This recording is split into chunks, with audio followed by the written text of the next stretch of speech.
कुंवर साहब, election commission ने 37 एतराज़ात अपने जमा कराए थे कायमा कमेटी को इलेक्ट्रॉनिक वोटिंग मशीन के हवाले से। इलेक्शन कमीशन एक आज़ाद इदारा है जो अपने एतराज़ात जमा करा रहा है, उसके बावजूद इलेक्ट्रॉनिक वोटिंग मशीन का इस्तेमाल करने के वजह से बिल मंजूर हो गया। अब तो इलेक्शन कमीशन को इस पर करवाने होंगे इलेक्शंस, फिर ये कैसे होगा? टेक्निकली अगर बात करें कि 1.5 साल का अरसा है, कलील अरसा है, इसमें इलेक्ट्रॉनिक वोटिंग मशीन का इस्तेमाल लोगों को सिखाना है, तो ये कैसे होगा, ज़रा आप मुझे बताइएगा। देखें जी, असूली तौर पर तो आज पार्लियामेंट ने अपने मुश्तरका सेशन इजलास में ये कानून साजी कर ली है। अब इसमें इंतखाबी इस्लाहात के बारे में जो गवर्नमेंट चाहती थी उसमें वो कामयाब होगी। अब हमें सारे पहलुओं को मद्देनज़र रखना चाहिए। सबसे पहली बात तो ये है कि जो हमारे कौमी जो हुकूमत के जो इत्तेहादी थे, उन्होंने पिछले हफ्ते ये कहा कि हमें इलेक्ट्रॉनिक वोटिंग मशीन पर और इंटरनेट वोटिंग बैल्टिंग पर एतराज़ात हैं, तो इजलास जो है वो नहीं हो सका और एक हफ्ते के लिए मुलतवी कर दिया गया। तो रात वो सारे इकट्ठे हो गए। पहली बात तो हमारे तमाम एंकर हजरात और जो हमारे पैनलिस्ट हैं, उनको ये मुतालबा करना चाहिए कि जनाब इत्तेहादियों से पूछा जाइए कि आखिर हुकूमत ने आपके तहफ़्फ़ुज़ात कैसे दूर किए हैं। तो आपने पहले तहफ़्फ़ुज़ात का इज़हार किया इलेक्ट्रॉनिक वोटिंग मशीन पर भी और इंटरनेट बैल्टिंग पर भी, ओवरसीज़ के बारे में भी आपने खुल के इल्ज़ाम किए। तो जब आपको ये बताएं कि रातों रात आप दोबारा हुकूमत के इत्तेहादी तो पहले भी थे, अब भी इत्तेहादी हैं, तो आपके तहफ़्फ़ुज़ात दूर हो गए, आप कौम से खिताब फरमाएं। आप बताएं कि हमारे तहफ़्फ़ुज़ात दूर कैसे हो गए और आज आपने वोट कैसे दे दिया उनको। पहले पिछले हफ्ते तो आपने इसके एतराज़ात किए थे। इसलिए मैं अर्ज कर रहा हूँ कि हमें टेक्निकल तौर पर अब इनके चेहरे दिखाए जाए, इनको आईना दिखाया जाए कि इत्तेहादियों को बताएं कि आपने कौम को धोखा दिया, आपने अपने वोटर्स को धोखा दिया, आपने स्टेट को धोखा दिया कि आपने पहले कहा कि हमें बड़े तहफ़्फ़ुज़ात हैं और अब आपने वोट दे दिया। तो ये भी हमारे तमाम मीडिया का फ़र्ज़ है कि बाकी बहस ना करें, अमेरिका थाईलैंड की बात ना करें, आप इनसे पूछें। एक सवाल तो हमारा इत्तेहादी जमातों के साथ ये है। दूसरा, हमारे मीडिया बहुत पैट्रियोटिक है, बहुत पावरफुल मीडिया है, तो मीडिया को ये भी सवाल करना चाहिए कि अपोजिशन के 13 मेंबर कहाँ गए हो गए। उसमें एक दो छोड़ दे, बीमार हो गए, इद्दत हो गई, चले ठीक है। वैसे तो इद्दत पर फतवा आ चुका है, इद्दत पर वोट दे सकते हैं, पार्लियामेंट इजलास एंड कर सकते हैं, इद्दत की कोई पाबंदी नहीं है, पर्दे में आ जाए वोट डाल दें। लेकिन सबसे बड़ी अहम बात है कि 13 मेंबर जो है अपोजिशन के, वो कहाँ चले गए, किसको धोखा दिया।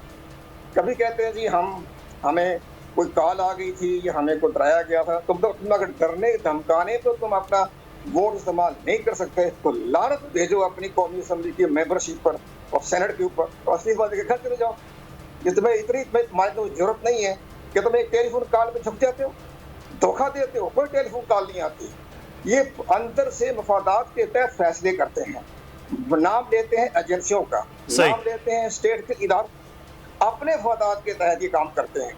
और ना तो इसमें हमारी स्टेट का कोई मामला है, ना हमारी एजेंसियों का कोई मामला है। वो आप अपने काम कर रहे हैं, सरहदों की हिफाजत कर रहे हैं, देख रहे हैं, दुश्मनों को भी देख रहे हैं।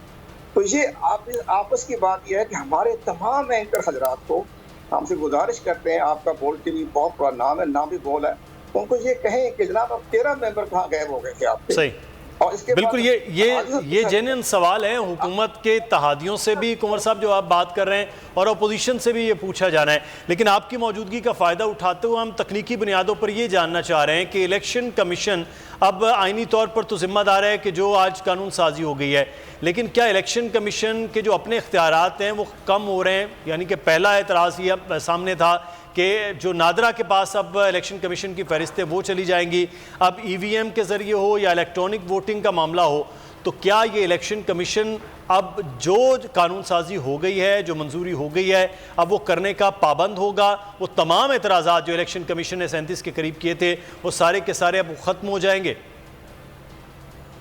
बिल्कुल सही आपका सवाल है। ये इसमें सबसे बड़ी टेक्निकल बात यह है कि इलेक्शन कमीशन पाकिस्तान तो देख रहा है ना पार्लियामेंट की तरफ जी, अपोजिशन कहाँ खड़ी है, गवर्नमेंट के हामी क्या खड़े हैं। अब कानून साजी हो गई, अब हुकूमत का मौक़िफ़ यह है कि कानून साजी करने के बाद इलेक्शन कमीशन हमारे कानून पर अमल दरामद करने का पाबंद है। लेकिन یہ الیکشن کمیشن جو ہے یہ 2018 کا الیکشن کمیشن نہیں ہے، یہ 2021 کا الیکشن کمیشن پاکستان ہے.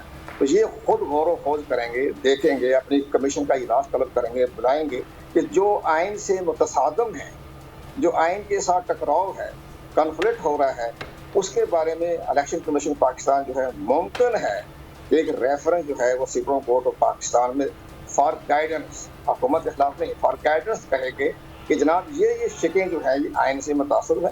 اور جو الیکٹرانک ووٹنگ مشین کے اندر شفافیت نہیں ہے، اس میں سافٹ ویئر چوری ہو سکتا ہے، سائٹ پر چینج ہو سکتا ہے، اور جو چپس ہے وہ نکال سکتی ہے.